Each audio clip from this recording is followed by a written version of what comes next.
ইয়া আইয়ুহাল্লাযীনা আমানু, হে ঈমান ওয়ালারা, কুতিবা আলাইকুমুস সিয়াম, তোমাদের উপরে রোজাকে লিখে দেওয়া হয়েছে। তাইলে বোঝা গেছে ইয়া আইয়ুহাল্লাযীনা আমানু, কোনো বেঈমান আর কাফেরের উপরে রোজা ফরজ নয়। আর কুতিবা আলাইকুমুস সিয়াম, তোমাদের উপরে রোজাকে লিখে দেওয়া হয়েছে, এটা যেন এমন যেমন চেয়ারম্যান সাহেব নোটিশ বোর্ডে নোটিশ টাঙ্গান, এত দ্বারা অত্র ইউনিয়ন পরিষদের সমস্ত ভোটারদেরকে জানিয়ে দেওয়া যাচ্ছে যে, তাহলে অন্য কোনো ইউনিয়নের ভোটার দাখিল হবে না, এই ইউনিয়নের ভোটার খারিজ হবে না। তো আল্লাহ তাআলা বলেন ইয়া আইয়ুহাল্লাযীনা আমানু, তাইলে বোঝা গেছে কোনো মুমিন এর বাহিরে যাবে না আর কোনো বেঈমান ভিতরে ঢুকবে না। তাইলে বোঝা গেছে কোনো মুমিন রোজা ছাড়তেই পারে না আর কোনো বেঈমান রোজা রাখতেই পারে না। বেঈমান রোজা রাখতেই পারে না আর মুমিন রোজা ছাড়তেই পারে না।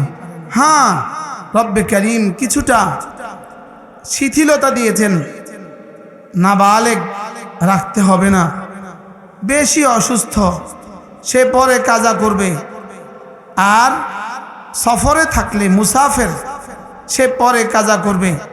তাইলে মুমিন, বালেগ, সহিহ, মুকিম, এই চারটা মুখস্থ করেন।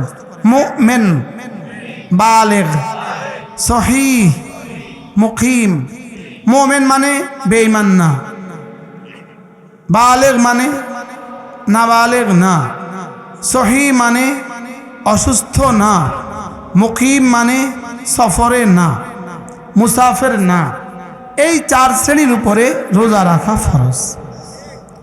রব্বে কারীম বলেন আমি এদের উপরে রোজাকে লিখে দিয়েছি।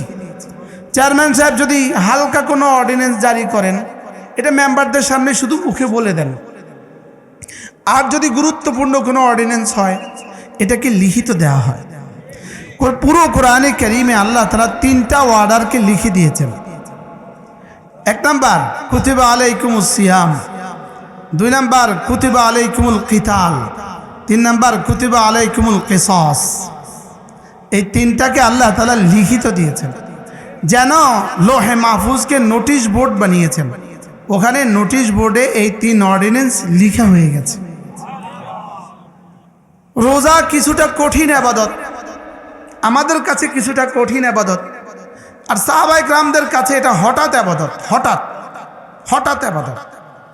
এই জন্য সাহাবাদের কাছে এটা কিছুটা কঠিন মনে হয়েছিল বলে সাহাবায়ে কেরাম যেন আশ্চর্য হয়ে জিজ্ঞেস করলেন, আমাদের উপরে রোজাকে লিখে দেওয়া হয়েছে, সিয়াম লিখে দেওয়া হয়েছে, আহুয়াল ইমসাক আনিল আকলি ওয়াত তাআম আনিত তাআম ওয়াশ শারাব ওয়াল জিমা। তো সাহাবায়ে কেরাম বুঝছেন রোজা মানে সব ছেড়ে দেওয়া। তো এটা কিভাবে সম্ভব, কেমনে সম্ভব? তো আল্লাহ তাআলা জবাবে বললেন কামা কুতিবা আলাল্লাযীনা মিন ক্বাবলিকুম, তোমাদের আগে ওয়ালাদের উপরে যেভাবে লেখা হয়েছিল, তাদের যেমন কোনো অসুবিধে হয়নি, তোমাদেরও তেমন কোনো অসুবিধে হবে না। তারা যেমন রোজা রেখে মরে নাই, তোমরাও মরবা না। এবার সাহাবায়ে কেরাম তো খুশি হয়ে গেলেন, আগে ওয়ালারা রাখতে পেরেছে, আমরাও রাখতে পারবো। তবে কি দিবেন, তবে কি দিবেন? লাভে লোহার বোঝা ভয়, লাভে লোহার বোঝা ভয়। তাহলে কি দিবেন? তা আল্লাহ তাআলা বলেন তোমরা যদি রোজা রমজান মাসে হালালগুলো ছেড়ে দিতে পারো, বাকি 11 মাস আমি তোমাকে হারাম থেকে হারাম ছেড়ে দেওয়ার যোগ্যতা দিয়ে দিব। লাআল্লাকুম তাত্তাকুন, আমি তোমাদেরকে তাকওয়া দিয়ে দিব। এর অর্থ সমস্ত গুনাহ ছেড়ে দেওয়ার যোগ্যতা আমি তোমাদেরকে দিয়ে দিব। কি ছাড়ার যোগ্যতা দিয়ে দিবেন বলেন? গুনাহ ছেড়ে দেওয়ার যোগ্যতা। এই সিফাতে তাকওয়া এটা সমস্ত নবীদের মধ্যেই ছিল। কোনো নবী তাকওয়া ছাড়া নবী হন নাই, কোনো সাহাবী তাকওয়া ছাড়া সাহাবী হন নাই, তাকওয়া ছাড়া কোনো অলি হইতে পারে না।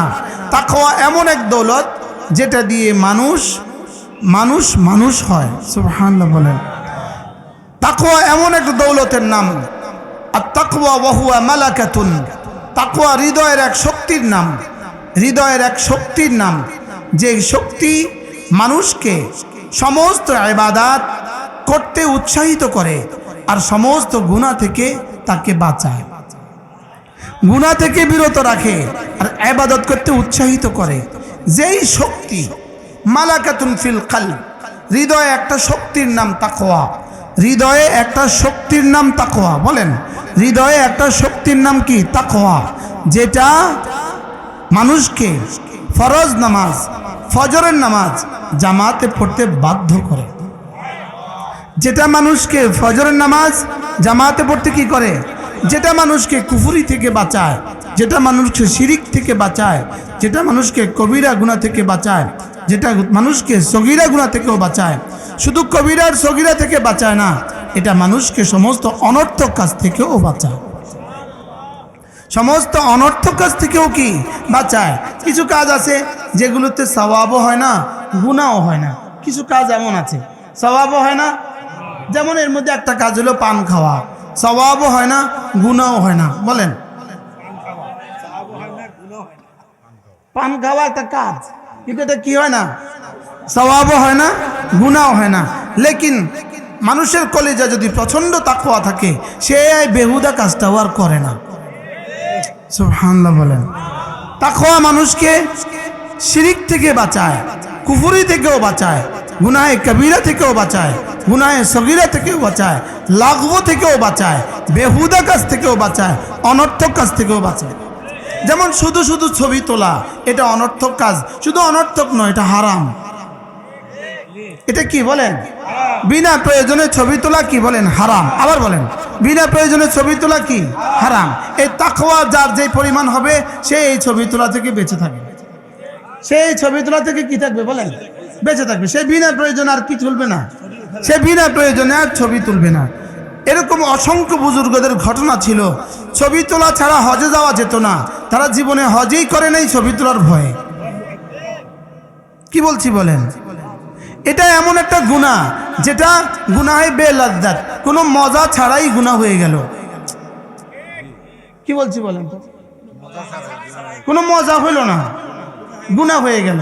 এটা হলো ওই রিক্সাওয়ালার মতো, অবুঝ রিক্সাওয়ালার মতো। রিক্সার পেছনে সে ছবি লাগাইছে, রিক্সার ফুটের পেছনে সে ছবি লাগাইছে। এই বেচারা তো এই ছবি আর দেখে না, ছবি দেখে অন্যজনে, পিঠা খাবে সে, ছবি দেখে মজা উঠাইলো অন্যরা, আর পিঠা খাবে রিক্সাওয়ালা। কি লিখে বলেন তো? এর সে লাগিয়েছে কেন? তাহলে বোঝা গেছে এটা গুনাহ, তবে মজা ছাড়া গুনাহ। মনে হয় বুঝেন না, এটা গুনাহ কি ছাড়া? গুনাহ মজা ছাড়া গুনাহ। আচ্ছা, আমি আমার জীবনে কোনোদিন সেলফি তুলি নাই, তো আমার কি কি অসুবিধা হয়েছে এই জীবনে?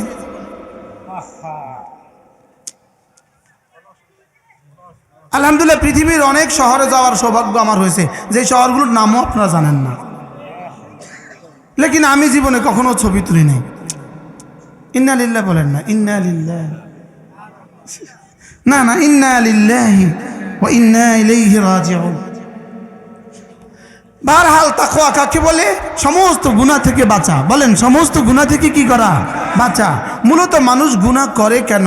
মানুষ গুনাহ করে দুই কারণে। এক নম্বর, মানুষ গুনাহ করে কুওয়াতে গজবানিয়ার কারণে। দুই নম্বর, মানুষ গুনাহ করে কুওয়াতে শাহওয়ানিয়ার কারণে। এক নম্বর, মানুষ ক্রোধে গুনাহ করে, রাগে গোসায় গুনাহ করে। হত্যা হয় গোসায়, হত্যা হয় কি বলেন? গোসায়। মানুষ মানুষকে মারে কখন? আদর করে, রাগে, রাগে মানুষ রাগে গুনাহ করে, এজন্য রাগে গুনাহ করে। দুই নাম্বার, মানুষ গুনাহ করে শাহওয়াতের কারণে, কুপ্রবৃত্তির কারণে গুনাহ করে। এই কুপ্রবৃত্তির কারণে গুনাহ এবং রাগ, এই দুইটাই মানুষের মধ্যে পয়দা হয় বেশি খাওয়ার কারণে। কি কারণে বলেন? বেশি খাওয়ার কারণে। তো বেশি খাওয়া হলো এই দুই গুনাহের মূল কারণ। এই জন্য খানা ছেড়ে দিলে এই দুই শক্তি কমে যায়, দুই শক্তি কমে গেলে এই দুই গুনাহ কমে যায়। সুবহানাল্লাহ। কি হয়? তো গুনাহ যখন কমে যায় তো তাকওয়া হাসিল হয়। সুবহানাল্লাহ বলেন। মানুষ এই মোবাইলে ছবি দেখে কেন? মোবাইলে কেন সে ছবি দেখে? সে জেনার ছবি দেখে কেন? ভিন্নারীর ছবি দেখে কেন? সে শুধু শাহওয়াতের কারণে ভিন্নারীর ছবি দেখে। কিসের কারণে বলেন? শাহওয়াতের কারণে ভিন্নারী কি দেখে? ছবি দেখে। আর শাহওয়াত হয় বেশি খাওয়ার দ্বারা। বুঝে নাই কথা মনে হয়? এজন্য গরিব বেশি গুনাহ করে না, ধনী বেশি গুনাহ করে। গরিব বেশি গুনাহ করে না, ধনী বেশি গুনাহ করে? গরিবের বিয়েতে বেশি গুনাহ হয় না, ধনীর বিয়েতে বেশি গুনাহ হয়। ঈদের দিন গরিবের গুনাহ বেশি হয় না, ধনীর গুনাহ বেশি হয়। হ্যাঁ, এক ধন কুবের যে পরিমাণ গুনাহ করে, এটা 1 কোটি গরিব একসাথে এই পরিমাণ গুনাহ করে না। মনে হয় বুঝেন নাই? হ্যাঁ, মনে হয় বুঝেন নাই? না, বুঝেন না। তাহলে বোঝা গেছে মানুষ গুনাহ করে কখন? বেশি খেলে মানুষের গুনাহ বেশি হয়। কি বলছি বলেন? বেশি খেলে কি হয় বলেন? এটা নিয়ন্ত্রণের জন্য আল্লাহ তাআলা রোজা দিয়েছেন। এখন কালকে যান না ডক্টর, আমাদের ঢাকার ডক্টর জাহাঙ্গীর কবিরের কাছে যান না, আমার ঘাড় ব্যথা করে, বলবে কালকে থেকে রোজা। হাঁটু ব্যথা করে, আগামী দিন থেকে 15 দিন রোজা, 15 দিন পরে আসবেন। 15 দিন রোজা রাখছেন? জি রাখছি। ব্যথা আছে? নাই। যান বাইর দিকে যান। কি ভাই, রোজা হাজারো হাজারো রোগের প্রতিষেধক। আপনি প্রেশার কমে না, আপনি কন্টিনিউয়াস রোজা রাখেন, 15 দিন রাখতে হবে না, প্রেশার লেভেলে চলে এসেছে। ডায়াবেটিস নিয়ন্ত্রণ হয় না, আপনি রোজা রাখেন, ডায়াবেটিস নিয়ন্ত্রণ হয়ে গেছে। কি ভাই, ইভেন সারা পৃথিবীতে মুসলমানরাই সবচেয়ে কম ক্যান্সারে আক্রান্ত। মুসলমান সবচেয়ে কম ক্যান্সারে আক্রান্ত, এর একমাত্র কারণ রোজা। সুবহানাল্লাহ বলেন। পৃথিবীতে মুসলমান সবচেয়ে কম এইডসে আক্রান্ত হয়, একমাত্র কারণ রোজা। সুবহানাল্লাহ বলেন। এইডসে আক্রান্ত পৃথিবীতে কোন দেশের মানুষ সবচেয়ে বেশি? হ্যাঁ, এটার নাম আমেরিকা। ওটার নাম কি বলেন? আমেরিকা। ওটার নাম হলো কি বলেন? আমেরিকা। ওই দেশের মানুষ পৃথিবীতে সবচেয়ে বেশি ক্যান্সারে আক্রান্ত হয়। সবচেয়ে বেশি ক্যান্সারে আক্রান্ত হয় ওই দেশের মানুষ। স্বপ্নপুরী, ওটা স্বপ্নপুরী যে, এই জন্য ওটা স্বপ্নপুরী। ওটা কি পুরী বলেন? এটা স্বপ্নপুরী নয়, এটা নরকপুরী। এটা স্বপ্নপুরী নয়, এটা কি বলেন? এটা নরকপুরী। রোজা হাজারো হাজারো পেরেশানির সমাধান। সুবহানাল্লাহ। যেই কথাটাকে রব্বে কারীম বলেন লাআল্লাকুম তাত্তাকুন, যাও তোমাকে আমি বাঁচিয়ে দিব। সুবহানাল্লাহ। তোমাকে আমি কি দিব বলেন? বাঁচিয়ে দিব। কি থেকে বাঁচিয়ে দিব? তোমার রূহের ক্ষতি থেকেও বাঁচিয়ে দিব, শরীরের ক্ষতি থেকেও বাঁচিয়ে দিব। আজীব কথা। সাফ তরজমা লাআল্লাকুম তাত্তাকুন, তুমি বেঁচে যাবে। সুবহানাল্লাহ বলেন। বাংলা তরজমা কি? তুমি বেঁচে যাবে। কি থেকে বেঁচে যাবে? হাজারো গুনাহ থেকে বেঁচে যাবে, হাজারো ক্ষতি থেকে বেঁচে যাবে।